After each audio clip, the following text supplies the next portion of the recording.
Muy buenas tardes. A esta hora empezamos con una definición de un término de la Real Academia de la Lengua. Es el siguiente. El optimismo es la propensión a ver y juzgar las cosas en su aspecto más favorable. Juanjo. Bueno, seguramente se preguntarán a qué viene esta definición, Marta. Pues sí, bien.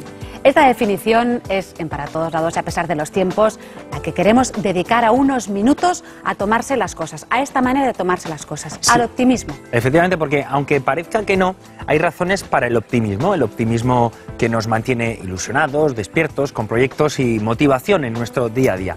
Al menos eso cree nuestra siguiente invitada, catedrática de Psicología de la Personalidad de la Universidad Complutense de Madrid. Ella es María Dolores Avía. María Dolores escribió junto al también catedrático de Psicopatología de la Complutense de Madrid, Carmelo Vázquez, el libro Optimismo Inteligente. Eso fue hace la friolera de 14 años, pero el libro que no ha dejado de reeditarse desde entonces está aquí. Aquí tienen su última edición revisada este último año. Y es que el papel de las emociones positivas pues ha ido tomando, ¿verdad?, cada vez más relevancia en el estudio de la conducta humana. Muy buenas tardes, María Dolores. Hola, buenas tardes. Gracias por acompañarnos. Gracias por invitarme. Bueno, ¿tanto ha cambiado los estudios psicológicos en esta última década?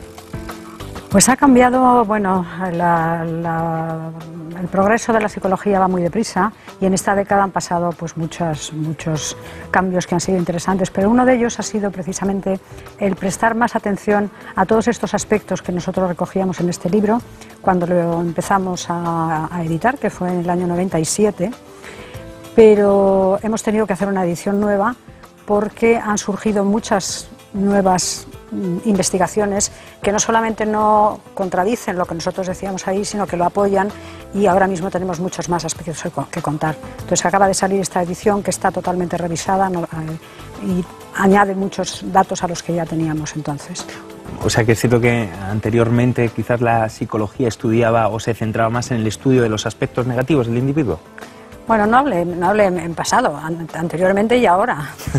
En uno de los epígrafes del libro, inicialmente, hablábamos las emociones positivas grandes ausentes de la investigación, y ahora hemos tenido que decir emociones positivas todavía minoritarias en la investigación. Es decir, si nosotros hacemos un análisis de cuánto se dedica al estudio de la ansiedad, del estrés, de distintos aspectos negativos del ser humano, de la ira, la depresión, etcétera, etcétera, en comparación con todo lo que son los aspectos positivos y saludables del ser humano, no cabe duda que hay una desproporción todavía muy grande, aunque las cosas mejoran.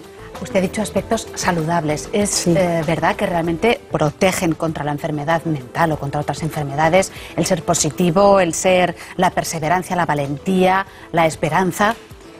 Protegen mucho hasta el punto que hay un dicho que es muy conocido, que se dice: cuando hay vida hay esperanza.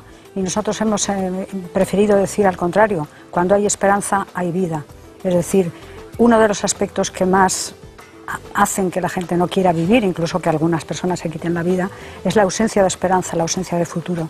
Entonces, la esperanza es absolutamente fundamental para la salud mental. La perseverancia es muy importante. Una de las cosas que sabemos es que hay dos procesos muy distintos en intentar hacer una cosa. Por ejemplo, yo quiero dejar de fumar, o quiero, por ejemplo, aprender inglés, que llevo tiempo queriéndolo hacer, por ejemplo. Mucha gente dice: voy a aprender inglés en cuanto llegue este año, de este año no pasa. Eso es lo que se llamaría el autocontrol decisional. Pero luego hay un segundo, que es el autocontrol prolongado, que es la capacidad de mantener esa decisión pese a lo que pese. No es lo mismo iniciarlo que mantenerlo. Entonces la perseverancia es fundamental. Y otra que ha mencionado que es muy importante es el valor, el coraje. Yo creo que esa es una de las preferidas para mí. Creo que muchos de los problemas que tenemos son por ser cobardes. Hay que ser valiente para defender las propias opiniones, hay que ser valiente para saber qué es lo que uno tiene que fomentar en la vida, qué es lo que es bueno para él, no bueno para otras personas que a lo mejor le están recomendando determinadas formas de funcionar.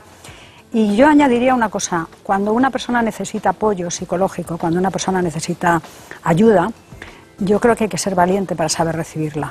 O sea, a veces enfrentarse a uno mismo durante una terapia exige una dosis de valentía muy importante.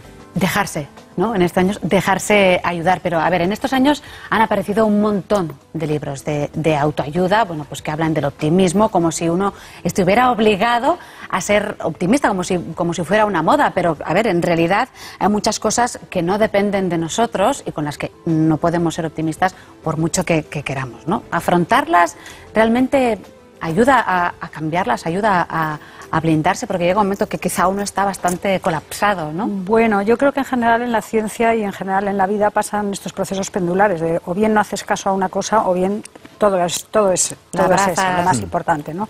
Entonces es cierto que ahora mismo prácticamente no hay ninguna librería que se precie donde no haya una sección de autoayuda que te ayuda precisamente a ser más positivo, a enfrentar la vida con más positividad, con más valor, con más humor, etcétera, etcétera.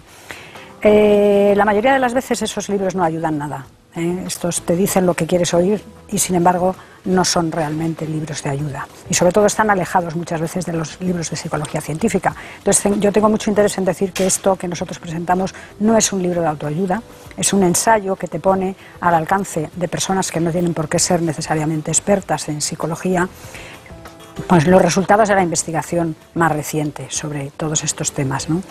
Pero es verdad que hay muchísimos aspectos de nuestra vida que nosotros no podemos controlar, están más allá de nuestro control, pero eso hay que saberlo reconocer, hay que saberlo ver y enfrentarse a la adversidad con una actitud aceptadora. Eso es muy importante, esa es la clave de la vida. O sea, no se trata de hacer siempre lo que uno puede, lo que uno quiere, porque eso no nos lo va a permitir la propia vida. Tú no puedes cambiar las circunstancias, pero puedes cambiar la manera en que te enfrentas a ellas. ¿Y no cree que quizás un exceso de optimismo es lo que nos ha llevado a vivir la crisis que estamos padeciendo? Eso es darle al optimismo ya una importancia enorme. Yo creo que, ¿no? Si hubiera, la tiene, sí, pero si hay algo, si hubiera alguna palabra para describir qué nos ha llevado a esto, yo diría, a esta crisis, yo diría que es la codicia y no el optimismo. Lo que ocurre es que, efectivamente, cuando parece que que estamos en un momento en el cual, pues hace 10 años, ¿no?, que parecía que todo era un pozo sin fondo, que parecía que podíamos hacer de todo, efectivamente salió una especie de optimismo ingenuo. Por eso es muy importante el calificativo, no optimismo solamente, sino optimismo inteligente, para darte cuenta de que el bienestar de las personas, lo que nos hace felices, no son los aspectos materiales. Entonces parecía que aquello era un pozo sin fondo que nunca iba a terminar, y eso era una actitud absurda que luego surgió precisamente por esa especie de creencia ilusa en que todo era posible y que todos íbamos a ser de aquí el rey Midas. Sí es cierto que el rey Midas no va a ser la persona que va a vivir más feliz, ni muchísimo menos. Entonces, ¿cuál sería el punto intermedio entre ese optimismo inteligente y el exceso de optimismo, señora Vía? El optimismo inteligente no es un optimismo ilusorio, es un optimismo que sabe que las cosas no están bajo nuestro control, y que sabe que en algunas circunstancias es mejor ser prudente. Hay un exceso de optimismo realmente no sería un optimismo inteligente. Es decir, el optimismo ilusorio, que tiene que ver también con un pensamiento que fue muy conocido a principios de siglo en Estados Unidos, que era un movimiento que se llama el movimiento del pensamiento positivo. Tú piensas en algo positivo y te saldrá bien, piénsalo y todo te saldrá bien, si tú quieres puedes. Todo ese tipo de pensamiento es muy bonito, está fenomenal, pero desgraciadamente muchas veces uno piensa en hacer todas esas cosas y en cambio no le salen. El mundo está lleno de personas que han tenido una actitud muy positiva ante la enfermedad y han muerto también. O sea, el hecho de pretender que solo por tu decisión y por tu voluntad las cosas te van a salir bien es ilusorio. Es como una forma de autoengaño, quizá, porque mucha gente piensa que el optimismo es un disfraz para realmente aguantar, para mantener todo un sistema que dice, sí, tú tranquilo, sé optimista, intenta ser feliz, que yo mientras tanto iré a por mi objetivo. Sí. Es una manera de autoengañarse, del buenismo, ese buenismo. El buenismo, efectivamente, que eso no conduce a nada, por eso digo que hay que distinguir muy bien eso que realmente no tiene ninguna base científica, la mayor parte de los casos. Y no solamente no tiene una base, sino que a veces yo creo que tiene un elemento muy perverso, y es, por ejemplo, culpabilizar de alguna manera a una persona que, por ejemplo, no está mejorando tras una enfermedad grave porque no tiene la actitud positiva. Entonces solo falta que cuando una persona está muy grave tenga además la obligación de intentar ser positivo con respecto a eso. Yo creo que eso no es cierto. Eso no y es dar una lección a todos. Exacto. Sí, ¿no? Pero, ¿qué opina entonces de esos casos de remisión de la enfermedad, ¿no? Que se atribuye a la actitud positiva del enfermo? Porque, a ver, los haylos. A ver, los haylos en algunas ocasiones, lo que pasa es que muchas veces las interpretaciones que damos a que se debe a la actitud positiva del paciente o de la persona que se ha enfrentado a eso, tampoco sabemos a qué se debe. Yo creo que hay que ser humildes en muchas ocasiones. No sabemos a qué se deben esas remisiones espontáneas. No sabemos tanto de la enfermedad ni tanto de la salud. Y en algunas ocasiones, claro que sí, que lo que uno hace tiene mucho que ver con el curso de la enfermedad, pero en otras ocasiones hay remisiones espontáneas que se producen. Sin ir más lejos, el caso de la depresión es un problema que por supuesto puede mejorar muchísimo antes si a la persona se le ayuda, pero las depresiones remiten solas, sin tratamiento. Lo que pasa es que llevan más tiempo y hay un sufrimiento acumulado en la persona que simplemente no deja pasar el tiempo. Pero las depresiones remiten, igual que hay otros cuadros clínicos que no, las depresiones remiten ellas solas. Entonces, no todo se debe atribuir al optimismo. ¿Eso significa que en nuestro cerebro el optimismo nos viene de serie? Sí, está como inscrito de alguna manera, ¿no? ¿Está diciendo? El optimismo está inscrito profundamente en nuestros genes, sí. Nosotros somos el resultado de millones de años de evolución, y esa evolución lo que ha hecho ha sido seleccionar aquellos aspectos que no son más útiles para la vida, y desde luego el optimismo es muchísimo más útil para la vida que una actitud negativa ante la misma. Entonces, si yo soy pesimista, ¿qué es lo que pasa? Que tengo el optimismo... Sí, también lo trae de serie. Bueno, hay muchas formas de pesimismo. Hay un pesimismo que se llama pesimismo defensivo, que eso es una especie de truco que le hace uno pensar que yo me voy a presentar a tal prueba, pero no me va a salir. Entonces, eso es una manera de autoengañarse y decir, yo me voy como con la coraza puesta, y si me sale mal, pues no pasa nada. Eso no es un auténtico pesimismo. Pero si uno es pesimista auténtico, realmente está en inferioridad de condiciones con respecto a las personas optimistas. Se ha visto que la duración de la enfermedad, incluso la duración de la vida, es mayor cuando las personas son optimistas. Desde luego la calidad de vida va a ser muchísimo mejor, y la satisfacción vital y el bienestar psicológico, no digamos. O sea que a la hora de sobreponernos ante situaciones difíciles o complicadas, ¿lo debemos al optimismo? El optimismo es congénito al ser humano. Entonces hay muchísimos ejemplos, y yo creo que en el libro hemos recogido muchos ejemplos de casos reales, algunos españoles, otros de otros países, que son muy llamativos sobre cómo en lo que se ha llamado la resiliencia, cómo en circunstancias durísimas, donde casi era imposible pensar que las personas se fueran a sobreponer, la gente ha sacado lo mejor de sí mismo y ha incluso mejorado su calidad humana, y ha sacado unas conclusiones extraordinarias de las peores situaciones vitales. O sea que el optimismo es absolutamente inherente al ser humano. No quiere decir que sea impermeable, porque efectivamente va bajando un poquito con respecto a la edad. Es decir,